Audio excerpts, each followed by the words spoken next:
আমাদের যে চাহিদাটা এটা আসলে প্রতিনিয়তই চেঞ্জ হয়। ওই আর্টিস্টের গান যদি আমি গাই, আমি যতই ভালো গাই, আমি তো আতিফ আসলাম না। দেশীয় শিল্পীদের সম্মান হানির কথা বলতে গেলে, দেশীয় শিল্পীরা আমাদের দেশে তারা তাদের মতো করে স্টেজ করছে, টুকটাক কাজ করছে, যে তার যার যার অবস্থান থেকে।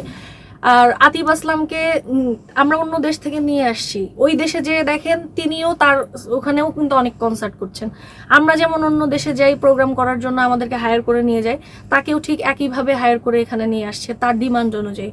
সো এখানে আমি বলবো না যে আমাদের সিনিয়র আর্টিস্টদেরকে সম্মানের উপরে কোনো একটা ঘাটতি হয়েছে, তবে আমাদের দেশে যথেষ্ট ভালো ভালো আর্টিস্ট আছে, তাদেরকে যেন একটু গুরুত্ব দেয়, তাদের দিকে যেন দৃষ্টিপাত দেয়। অনেক সময় হয় কি, আমাদের আর্টিস্টরা, শ্রদ্ধেয় সিনিয়র আর্টিস্টরা মরে গেলে আমরা অনেক আহারে ওহরে করে স্ট্যাটাস দিয়ে আমরা অনেক কিছু করি, কিন্তু তারা বেঁচে থাকতে আসলে তাদেরকে নিয়ে আমরা ওভাবে ভাবি না।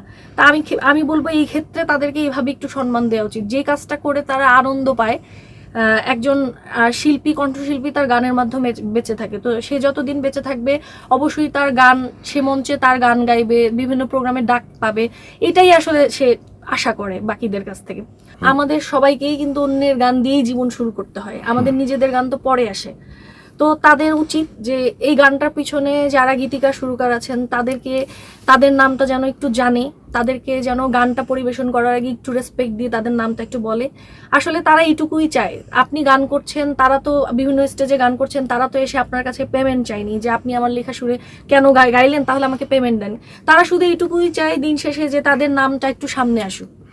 তো এটা যারা করে না, আমি বলবো তারা মানে কাজটা একদমই ঠিক করছে না। এটা একটা এক ধরনের অধম একটা কাজের পরিচয় দিচ্ছে। কারণ আমি অন্যের গান গাইছি, আমি তাকে একটু রেসপেক্ট দিই, আমি অমুকের গানটা গাইছি বলে সুযোগ থাকলে, অনেক সময় দেখা যায় যে আমরা একটা প্রোগ্রামে গেলে, টিভি চ্যানেলে প্রোগ্রামে গেলে অনেক সময় খুব শর্ট টাইমের মধ্যে এত নাম বলারও সুযোগ থাকে না।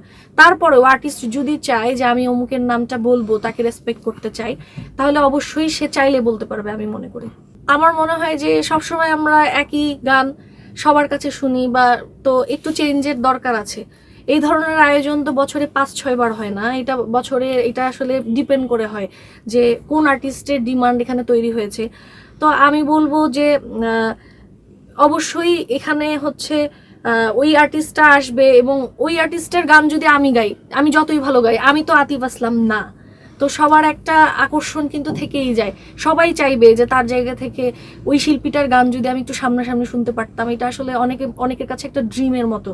তো আমি মনে করি যে হ্যাঁ, এটা ঠিক আছে, সমস্যা নাই, কারণ আমাদেরও একটু চেঞ্জের দরকার আছে, আমাদের একটু কোন ভালো লাগা চেঞ্জ হয়, ভালো লাগা এবং আমাদের যে চাহিদাটা এটা আসলে প্রতিনিয়তই চেঞ্জ হয়।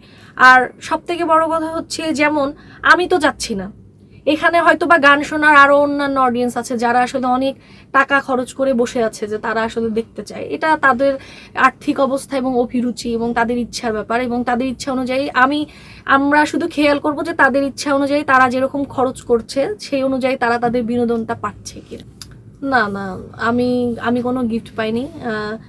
আমি জাস্ট অন্যদের মতো ফেসবুকে দেখছি যে এরকম একটা কনসার্ট হচ্ছে, দেখে ভালো লাগছে যে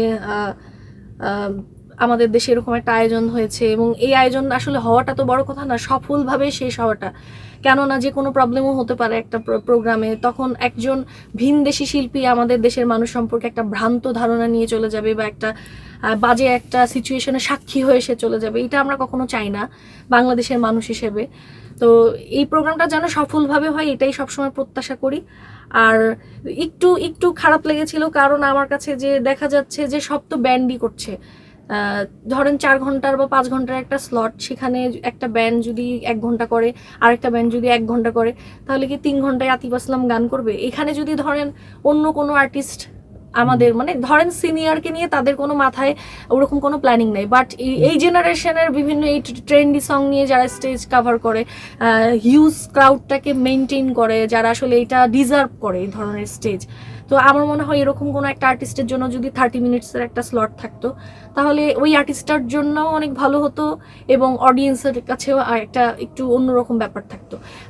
তারপরও একটা ব্যাপার থাকে যে অডিয়েন্স তো বলবেই যে আপনার গান তো আমরা শুনি, যতই শোনেন, একটা আর্টিস্ট তো ডিজার্ভ করে দিন শেষে যে একটা ভালো প্রোগ্রামের স্টেজে সে একটা সুযোগ পাবে গান করার। সো গিফট পেতে আসলে সবারই ভালো লাগে, যে কোনো সাধারণ মানুষেরই ভালো লাগে যে কোনো ধরনের gift, but as a celebrity বা অ্যাজ এ সিঙ্গার হিসেবে বাকিরা যেটা ডিজার্ভ করে বা বাকিরা যেটা পাচ্ছে সেটা যদি আমি পেতাম তাহলে আমার কাছে অনেক ভালো লাগতো। আসলে প্রোগ্রামটা দেখতে যাব কিনা এটা তো বড় কথা না, কেউ আমাকে মনে করে ইনভাইট করেছে, এটা আসলে আমার জন্য অনেক সম্মানের হতো। কিন্তু যদিও আমি এই ইনভাইটেশনটা পাইনি, তারপরেও আমি বলবো যে হয়তোবা ওই লিঙ্ক আপটা আমার নেই, বা ওই লোকজনগুলা আমাকে ওইভাবে তাদের সাথে হয়তো আমার ওরকম উঠা বসা নেই। আর আপনি যে সিন্ডিকেট বললেন, হয়তোবা এই কারোর সাথে ওই পরিচয়টা থাকাটাই আমি বলবো যে ওইটাই এক ধরনের সিন্ডিকেট। আর যেহেতু আমি অ্যাজ এ আর্টিস্ট আমি কখনো ভাবে সিন্ডিকেট মেনটেন করি না, সো আমার তো প্রশ্নই ওঠে না যে আমাকে কেউ গিফট পাঠাবে। যারা টিকিট কেনে এত কষ্ট করে, তাদের অর্জিত মানে কষ্টে অর্জিত টাকা দিয়ে টিকিট কেনে বিনোদনের জন্য, তারা যেন ওইভাবে মেন্টালিটিটা সেট করে নেয় যে যে কোনো প্রাকৃতিক দুর্যোগ বা যে কোনো কারণে আসলে কনসার্টটা নাও হতে পারে।